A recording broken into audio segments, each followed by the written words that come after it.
Inilah maksudnya, jangan bertele-tele. Jangan seperti kemarin, masa yang nangkep saya bukan polisi gitu kan. Saya polisi dong, bukan saya yang kejar-kejaran nangkep pelaku. Polisi, saya bilang kabur aja nggak peduli, nggak ada penanganan polisi ataupun nggak ada pendamping. Pertama saya lapor kan jam 2 malam tuh, laporan itu kan baru anak saya dijabulin pada hari Minggu.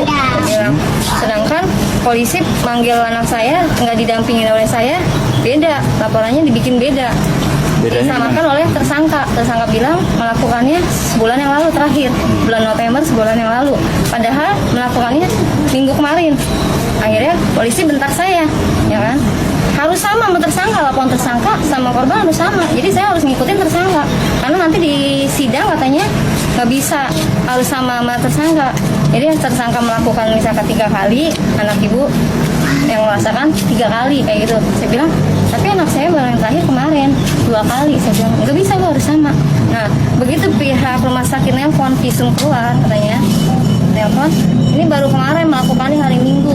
Akhirnya laporannya diulang lagi, laporan saya yang pertama diambil lah tuh minggu kemarin melakukannya, bukan sebulan yang lalu.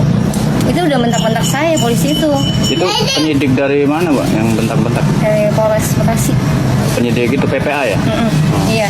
Alasannya hanya itu aja itu? Iya, begitu pada saat pelaku mau kabur, saya kan udah laporan kan. Katanya kalau misalkan tes visum udah keluar emang benar, tanya dulu ke dokter, luka nggak? Ya udah saya tanya ke dokter, Pak ada yang luka nggak? Kamu lapor ke saya, Pak iya benar ada yang luka. Ya udah kamu lapor ke saya pikir polisinya mau nangkap pelaku.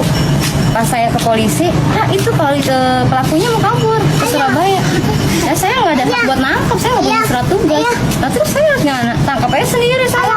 Ya udah bawa ke sini katanya gitu. Ya udah akhirnya saya sama adik saya, sama saudara saya nangkap sendiri lah ke stasiun Bekasi tuh tanpa pendamping polisi juga. Terus visum juga saya nggak didampingin polisi. Padahal pihak rumah sakit nanya ke saya, mana pendampingnya? Tapi laporan sudah dibuat sebenarnya? Sudah. Ini kayak polisi nggak ini. Berarti laporannya ditolak gitu Bu ya? Sama polisi? Kayaknya kayak gimana sih, kayak digantung? Iya, mau enggak gitu. Begitu lama banget. Begitu nih hari ini saya suruh balik lagi kan, habis umur saya tanya mau ngapain, balik lagi, mungkin ada pengarahan kali. Saya pengen tahu, seharusnya dijelasin mau ngapain. Berarti setelah pelaporan ditolak, kemudian Ibu minta pendampingan sama pihak KPI? Soalnya saya minta adilan tetangga saya sendiri. Tetangga sendiri? Deket, padahal dia sering ini sama anak-anak, sering ngumpulin anak-anak, tapi cuma saya nggak curiga sama sekali. Profesinya apa itu pelaku? Dia pengangguran, tapi kerjanya serabutan. Kalau kayak disuruh-suruh sama tetangga, sama orang, kalau ada acara disuruh gitu. Terus dia sering ngelayu-layu, sering ngumpul-ngumpulin anak cewek. Punya keluarga itu pelaku? Punya di Surabaya. Istri? Iya, katanya. Kata dia sendiri. Kalau tinggal di situ sama siapa itu pelaku? Sama adiknya. Sama adiknya. Kalau korban sendiri ada berapa Bu yang Ibu tahu korbannya? Saya kemarin anak saya cerita ada 3 yang diciumin.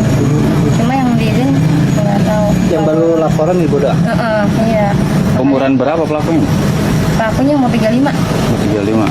Kalau korban rata-rata usianya berapa Bu? Kemarin yang di ini 6 tahun, 8 tahun sama anak saya 11 tahun. Semua nggak tahu juga nih, kayaknya banyak. Berarti ada iming-iming atau bagaimana Bu? Iya. Apa Bu? Dikasih uang 2.000 sama dijanjiin mau dibeliin kepiting sama kerang katanya. Terus setelah digituin, nanti saya beliin lah kepiting sama kerang. Setiap itu pasti digituin mulu, iming-iming gitu. Awas ya, jangan adu ya. Terus sekarang pelakunya ada di mana kalau Bu? Di Polres. Sudah ditahan atau belum? Iya, ditahan. Oh sudah ditahan. Ya,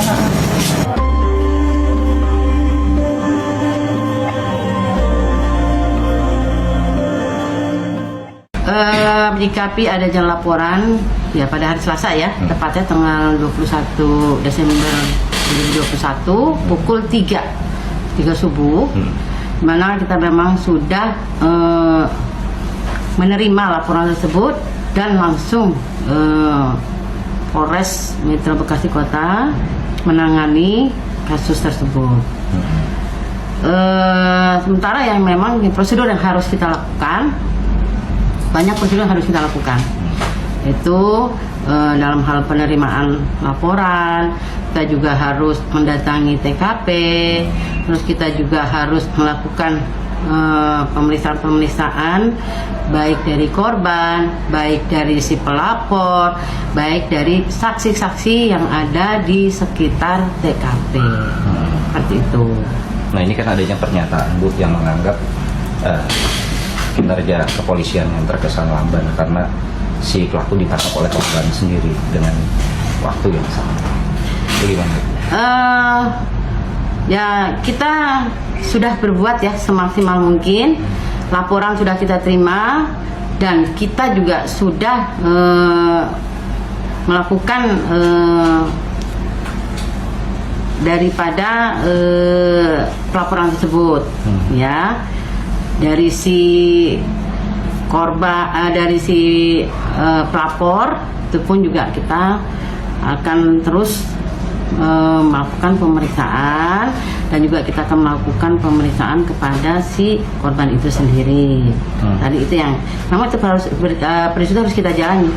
Jangan sampai nanti kita tidak sesuai prosedur, kita nanti ditahan. Gitu.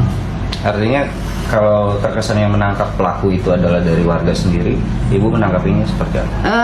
Kami dari kepolisian sangat berterima kasih adanya kerjasama antara polisi dan masyarakat. Apabila apalagi kalau terkait dengan adanya pelaku langsung tertangkap tangan ya.